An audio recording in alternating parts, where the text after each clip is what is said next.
Dracula by Bram Stoker. Chapter 10. Letter, Dr. Seward to Honorable Arthur Holmwood. 6 September. My dear Art, my news today is not so good.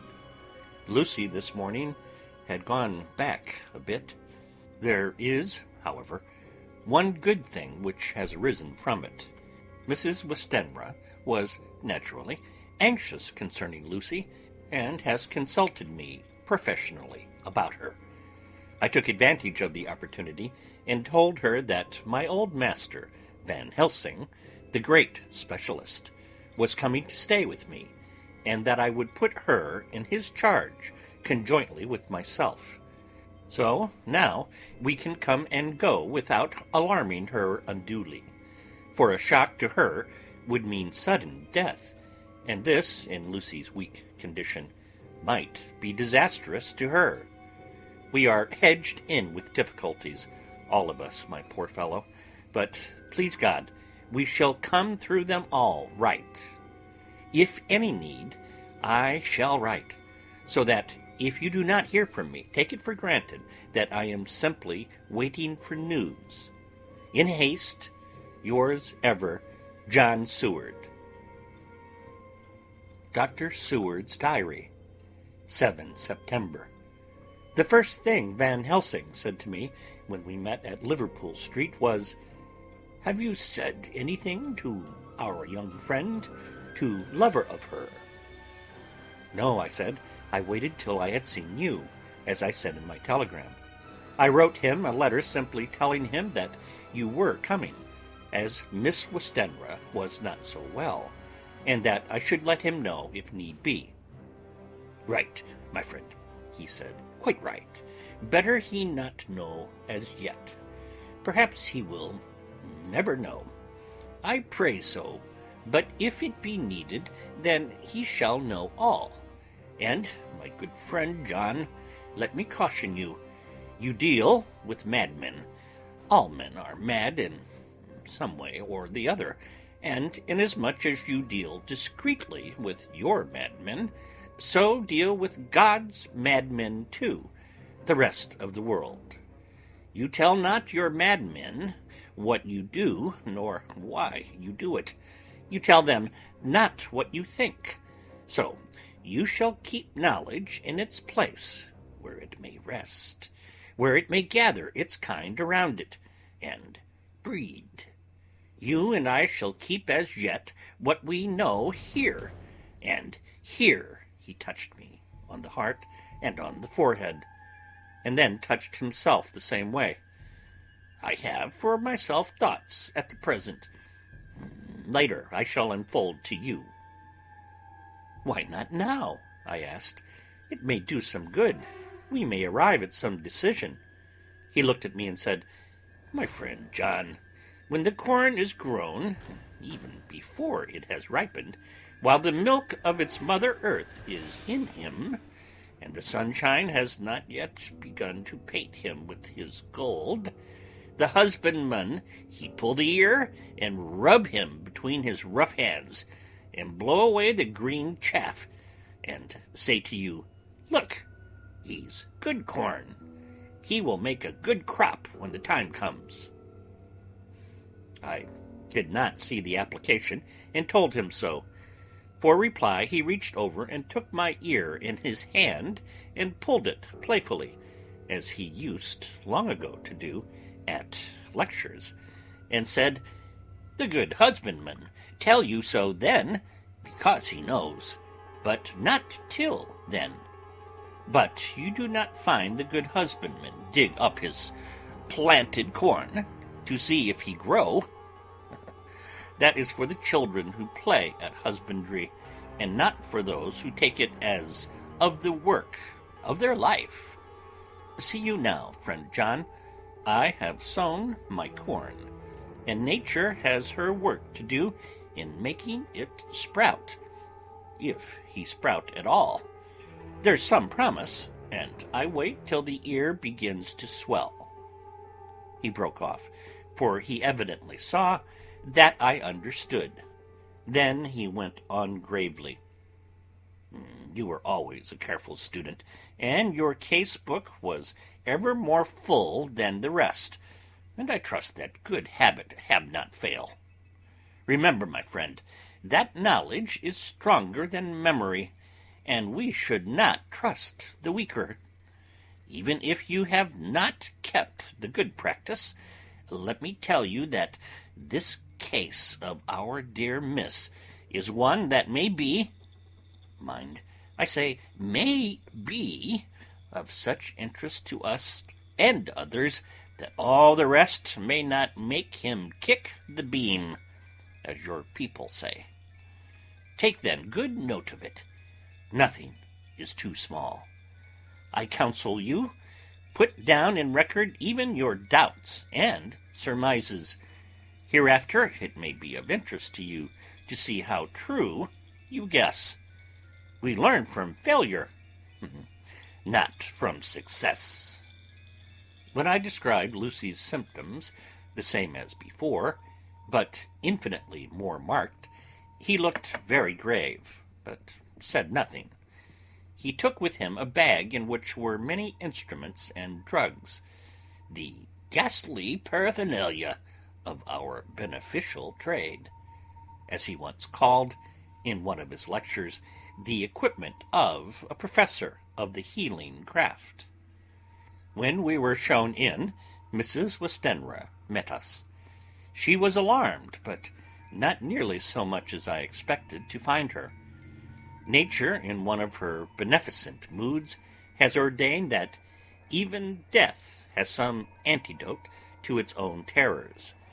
Here, in a case where any shock may prove fatal, matters are so ordered that, from some cause or other, the things, not personal, even the terrible change in her daughter, to whom she is so attached, do not seem to reach her. It is something like the way Dame Nature gathers round a foreign body an envelope of some insensitive tissue, which can protect from evil that which it would otherwise harm by contact. If this be an ordered selfishness, then we should pause before we condemn anyone for the vice of egoism, for there may be deeper root for its causes than we have knowledge of.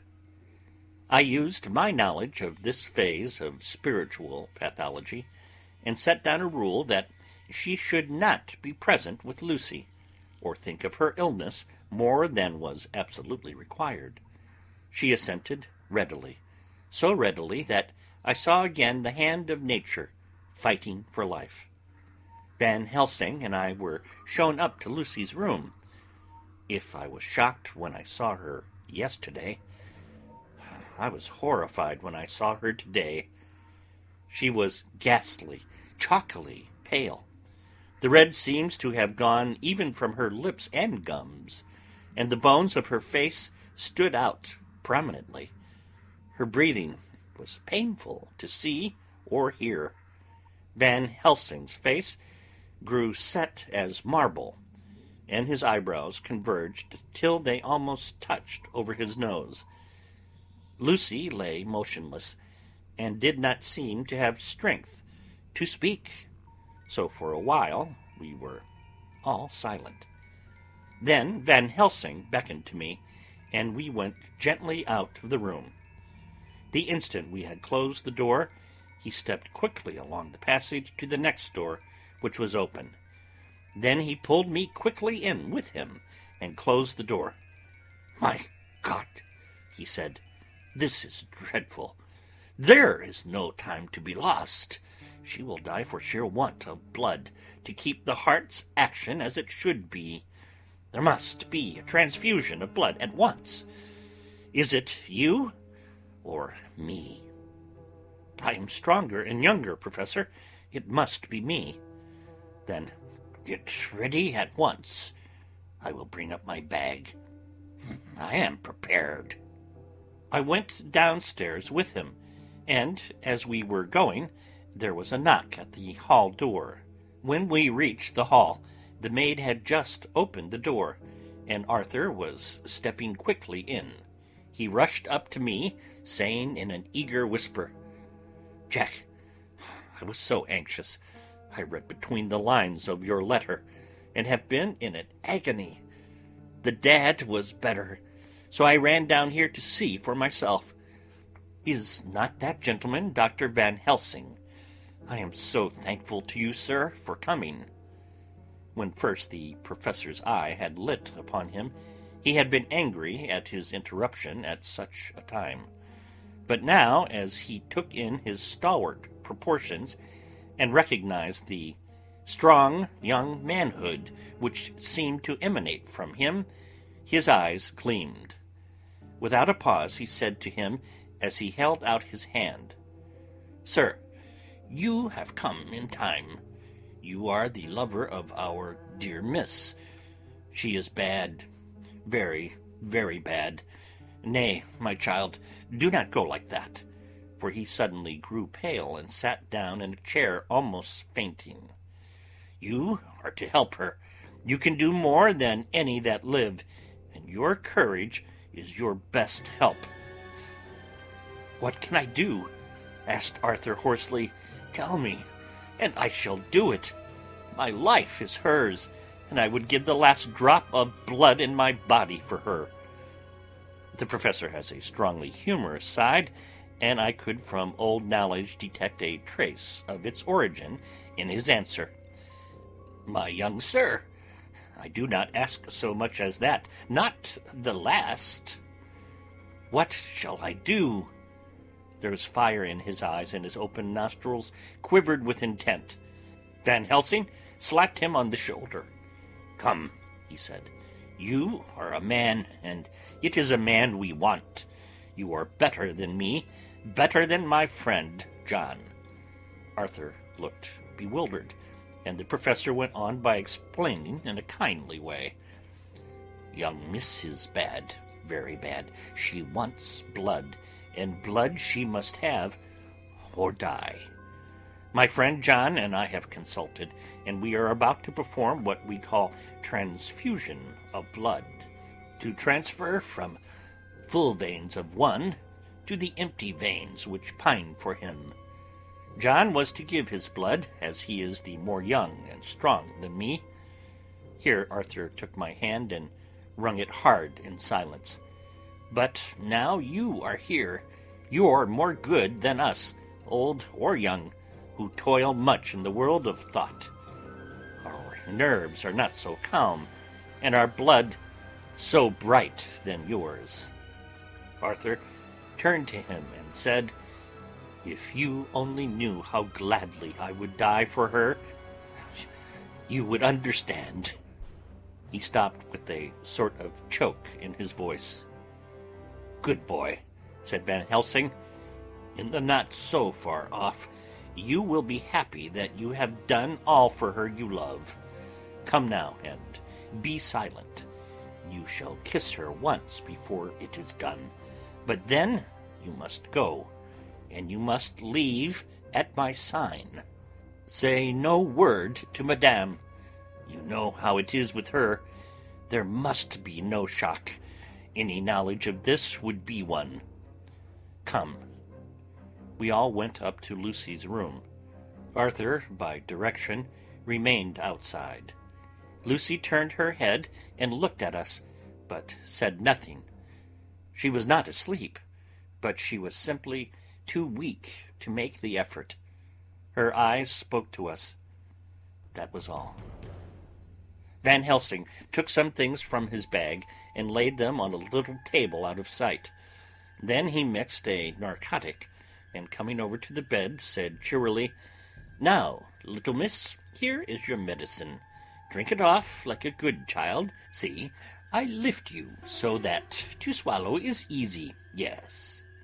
She had made the effort with success. It astonished me how long the drug took to act. This, in fact, marked the extent of her weakness. The time seemed endless until sleep began to flicker in her eyelids. At last, however, the narcotic began to manifest its potency, and she fell into a deep sleep. When the professor was satisfied, he called Arthur into the room and bade him strip off his coat. And then he said, You may take that one little kiss whiles I bring over the table. Friend John, help to me." So neither of us looked whilst he bent over her. Van Helsing, turning to me, said, "He is so young and strong, and of blood so pure, that we need not defibrillate it." Then, with swiftness, but with absolute method, Van Helsing performed the operation. As the transfusion went on, something like life seemed to come back to poor Lucy's cheeks, and through Arthur's growing pallor, the joy of his face seemed absolutely to shine. After a while, I began to grow anxious, for the loss of blood was telling on Arthur, strong man as he was. It gave me an idea of what a terrible strain Lucy's system must have undergone, that what weakened Arthur only partially restored her. But the professor's face was set, and he stood watch in hand, and with his eyes fixed now on the patient and now on Arthur. I could hear my own heart beat. Presently he said in a soft voice, "Do not stir an instant. It is enough. You attend him. I will look to her." When it was all over, I could see how much Arthur was weakened. I dressed the wound and took his arm to bring him away, when Van Helsing spoke without turning around.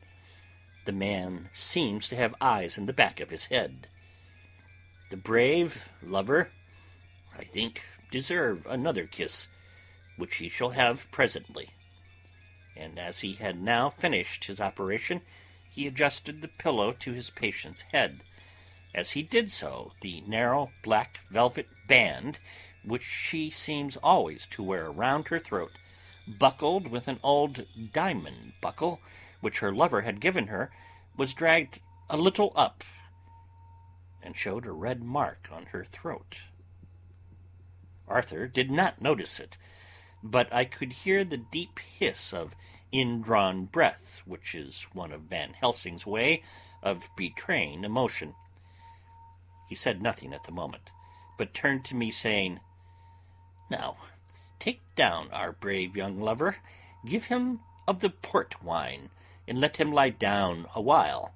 He must then go home and rest, sleep much and eat much, that he may be recruited of what he has so given to his love.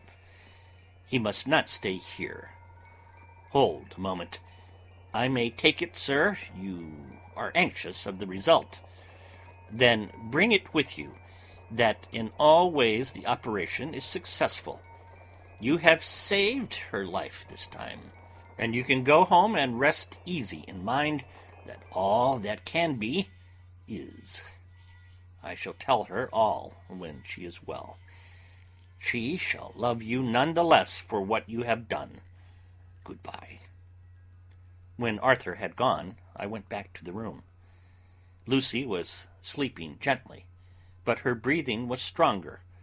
I could see the counterpane move as her breast heaved.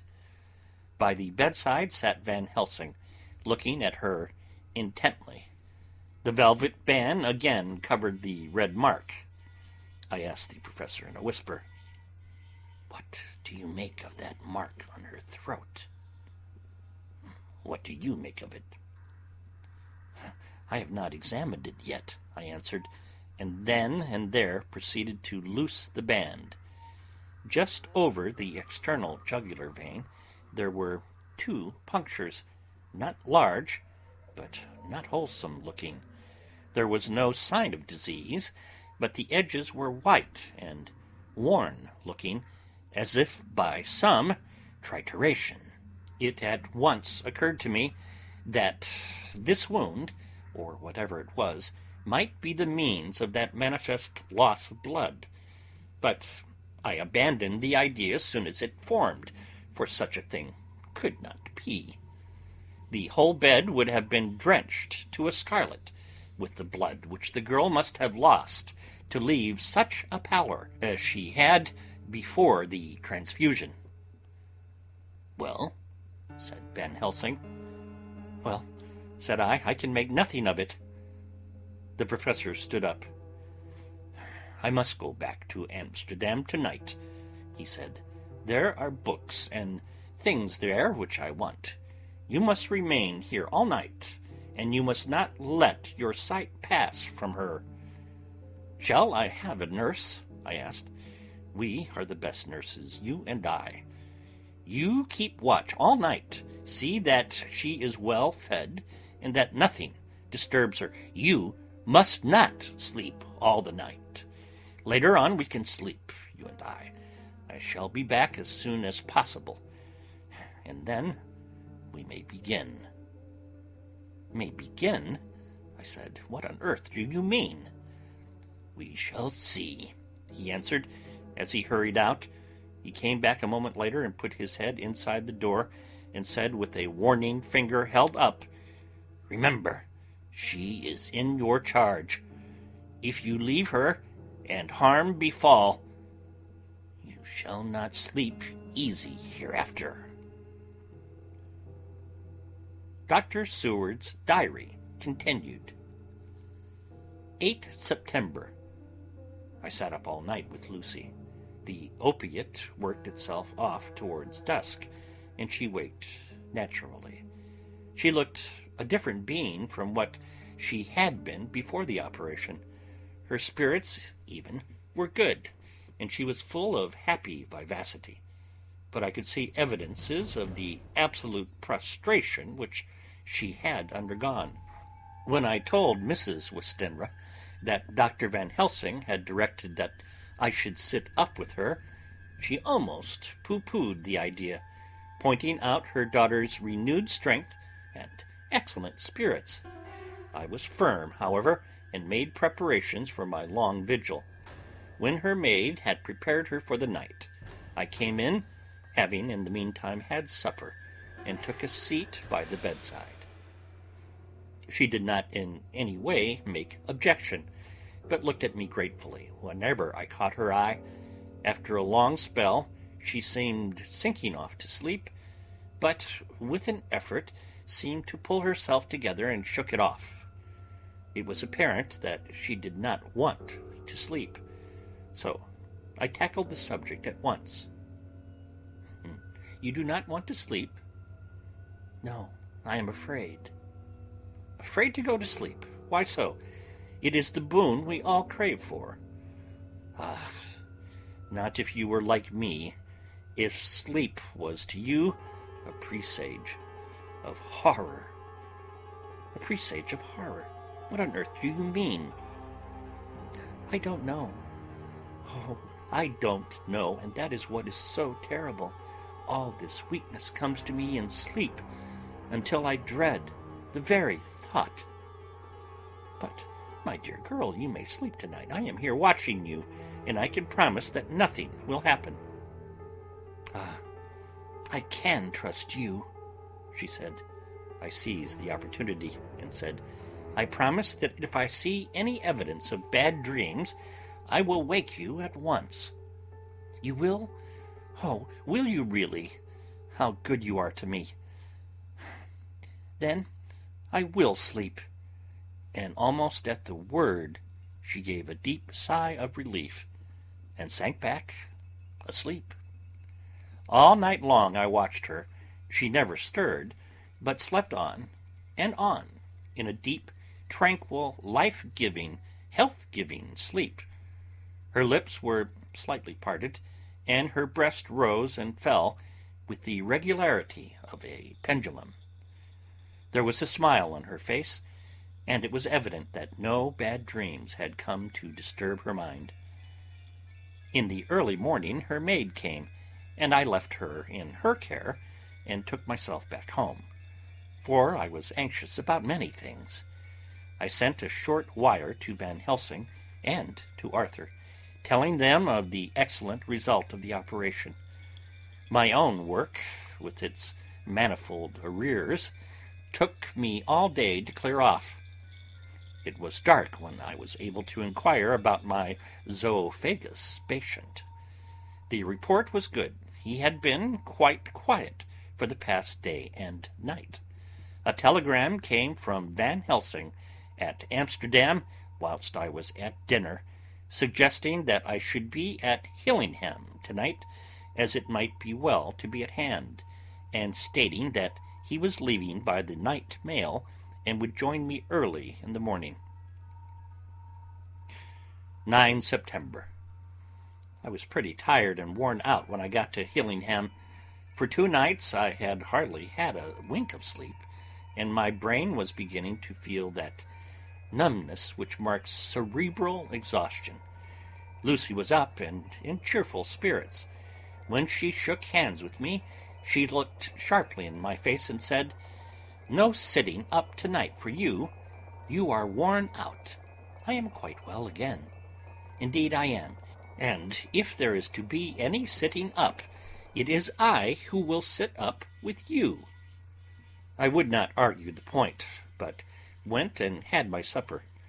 Lucy came with me, and, enlivened by her charming presence, I made an excellent meal, and had a couple of glasses of the more than excellent port.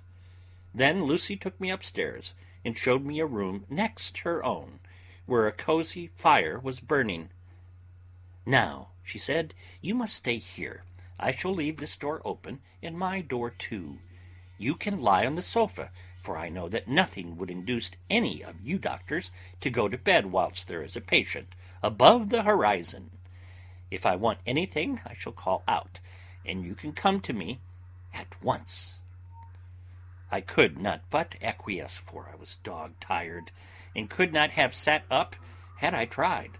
So, on her renewing her promise to call me if she should want anything, I lay on the sofa and forgot all about everything. Lucy Westenra's Diary. 9th of September. I feel so happy tonight. I have been so miserably weak that to be able to think and move about is like feeling sunshine after a long spell of east wind out of a steel sky. Somehow Arthur feels very, very close to me. I seem to feel his presence warm about me. I suppose it is that sickness and weakness are selfish things, and turn our inner eyes and sympathy on ourselves, whilst health and strength give love rein, and in thought and feeling he can wander where he wills. I know where my thoughts are. If only Arthur knew. My dear, your ears must tingle as you sleep, as mine do waking. Oh, the blissful rest of last night! How I slept, with that dear good Dr. Seward watching me. And tonight I shall not fear to sleep, since he is close at hand and within call. Thank everybody for being so good to me. Thank God. Good night, Arthur. Dr. Seward's Diary, 10 September. I was conscious of the professor's hand on my head, and started awake, all in a second. That is one of the things that we learn in an asylum, at any rate. "And how is our patient?" "Well, when I left her, or rather when she left me," I answered. "Come, let us see," he said, and together we went into the room. The blind was down, and I went over to raise it gently, whilst Van Helsing stepped with his soft cat-like tread over to the bed. As I raised the blind, and the morning sunlight flooded the room, I heard the professor's low hiss of inspiration, and knowing its rarity, a deadly fear shot through my heart. As I passed over, he moved back, and his exclamation of horror, "Gott im Himmel," needed no enforcement from his agonized face. He raised his hand and pointed to the bed, and his iron face was drawn and ashen white. I felt my knees begin to tremble. There, on the bed, seemingly in a swoon, lay poor Lucy, more horribly white and wan-looking than ever. Even the lips were white, and the gums seemed to have shrunken back from the teeth, as we sometimes see in a corpse after a prolonged illness. Van Helsing raised his foot to stamp in anger, but the instinct of his life and all the long years of habit stood to him, and he put it down again softly. "Quick," he said, "bring the brandy." I flew to the dining-room and returned with the decanter. He wetted the poor white lips with it. Together we rubbed palm and wrist and heart. He felt her heart, and after a few moments of agonizing suspense said, "It is not too late. It beats, though but feebly. All our work was undone. We must begin again. There is no young Arthur here now. I have to call on you yourself this time, friend John." As he spoke, he was dipping into his bag and producing the instruments of transfusion. I had taken off my coat and rolled up my shirt sleeve. There was no possibility of an opiate just at present, and no need of one, and so, without a moment's delay, we began the operation. After a time, it did not seem a short time either, for the draining away of one's blood, no matter how willingly it be given, is a terrible feeling. Van Helsing held up a warning finger. "Do not stir," he said, "but I fear that with growing strength she may wake, and that would make danger. Oh, so much danger! But I shall precaution take. I shall give hypodermic injection of morphia." He proceeded then, swiftly and deftly, to carry out his intent. The effect on Lucy was not bad, for the faint seemed to merge subtly into the narcotic sleep. It was with a feeling of personal pride that I could see a faint tinge of color steal back into the pallid cheeks and lips. No man knows, till he experiences it, what it is to feel his own life-blood drawn away into the veins of the woman he loves. The professor watched me critically. "That will do," he said. "Already?" I remonstrated. "You took a great deal more from art." To which he smiled, a sad sort of smile, as he replied, "He is her lover, her fiancé. You have work, much work to do for her and for others, and the present will suffice." When we stopped the operation, he attended to Lucy, whilst I applied digital pressure to my own incision. I laid down while I waited his leisure to attend me, for I felt faint and a little sick. By and by he bound up my wound, and sent me downstairs to get a glass of wine for myself. As I was leaving the room, he came after me, and half whispered, "Mind, nothing must be said of this. If our young lover should turn up unexpected, as before, no word to him. It would at once frighten him, and enjealous him too, and there must be none. So." When I came back, he looked at me carefully and then said, "You are not much the worst. Go into the room and lie on your sofa, and rest a while, then have much breakfast, and come here to me." I followed out his orders, for I knew how right and wise they were. I had done my part, and now my next duty was to keep up my strength. I felt very weak, and in the weakness lost something of the amazement at what had occurred. I fell asleep on the sofa, however, wondering over and over again how Lucy had made such a retrograde movement, and how she could have been drained of so much blood, with no sign anywhere to show for it.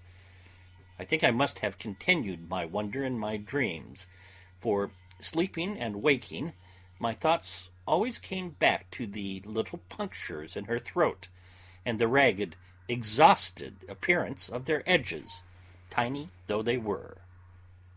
Lucy slept well into the day, and when she woke she was fairly well and strong, though not nearly so much as the day before.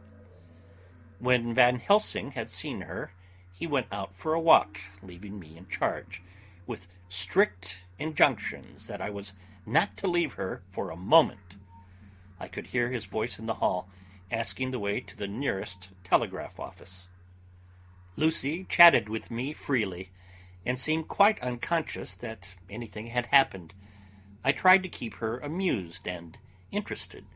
When her mother came up to see her, she did not seem to notice any change whatever, but said to me gratefully, "We owe so much, Dr. Seward, for all you have done, but you really must take care not to overwork yourself. You are looking pale yourself. You want a wife to nurse and look after you a bit. That you do." As she spoke, Lucy turned crimson, though it was only momentarily, for her poor wasted veins could not stand for long an unwonted drain to the head. The reaction came in excessive pallor as she turned imploring eyes on me. I smiled and nodded, and laid my finger on my lips. With a sigh, she sank back amid her pillows. Van Helsing returned in a couple of hours, and presently said to me, "Now you go home, and eat much and drink enough. Make yourself strong. I stay here tonight, and I shall sit up with little miss myself. You and I must watch the case, and we must have none other to know. I have grave reasons. No, do not ask me. Think what you will. Do not fear to think even the most not improbable. Good night." In the hall, 2 of the maids came to me, and asked if they or either of them might not sit up with Miss Lucy. They implored me to let them, and when I said it was Dr. Van Helsing's wish that either he or I should sit up, they asked me quite piteously to intercede with the foreign gentleman. I was much touched by their kindness. Perhaps it is because I am weak at present, and perhaps because it was on Lucy's account that their devotion was manifested, for over and over again have I seen similar instances of woman's kindness. I got back here in time for a late dinner, went my rounds, all well, and set this down whilst waiting for sleep. It is coming. 11 September. This afternoon I went over to Hillingham, found Van Helsing in excellent spirits, and Lucy much better. Shortly after I had arrived, a big parcel from abroad came for the professor. He opened it with such impressment, assumed, of course, and showed a great bundle of white flowers. "These are for you, Miss Lucy," he said. "For me? Oh, Dr. Van Helsing." "Yes, my dear, but not for you to play with. These are medicines." Here Lucy made a wry face. "Nay, but they are not to take in a decoction or a nauseous form, so you need not snub that so charming a nose, or I shall point out to my friend Arthur what woes he may have to endure in seeing so much beauty that he loves so much distort. Aha, my pretty miss, that brings the nice nose all straight again. This is medicinal, but you do not know how. I put them in your window. I make pretty wreath and hang them around your neck, so you sleep well. Oh yes, they, like the lotus flower, make your trouble forgotten. It smells so like the waters of Lethe, and of that fountain of youth that the conquistadores sought for in the Floridas, and find him all too late." Whilst he was speaking, Lucy had been examining the flowers and smelling them. Now she threw them down with half laughter and half disgust. "Oh, Professor, I believe you are putting up a joke on me. Why, these flowers are only common garlic." To my surprise, Van Helsing rose up and said with all his sternness, his iron jaw set, and his eyebrows meeting, "No trifling with me. I never jest. There is grim purpose in what I do, and I warn you that you do not thwart me. Take care for the sake of others, if not for your own." Then, seeing poor Lucy scared, as she might well be, he went on more gently. "Oh, little miss, my dear, do not fear me. I only do for your good. But there is much virtue to you in those so common flowers. See, I place them myself in your room. I make myself the wreath that you are to wear. But hush! No telling to others that make so inquisitive questions. We must obey, and silence is part of obedience, and obedience is to bring you strong and well into loving arms that wait for you. Now, sit still a while. Come with me, my friend John, and you shall help me deck the room with my garlic, which is all the way from Haarlem, where my friend Vanderpool raise herb in his glass houses all the year. I had to telegraph yesterday, or they would not have been here." We went into the room, taking the flowers with us. The professor's actions were certainly odd, and not to be found in any pharmacopoeia that I had ever heard of. First he fastened up the windows and latched them securely.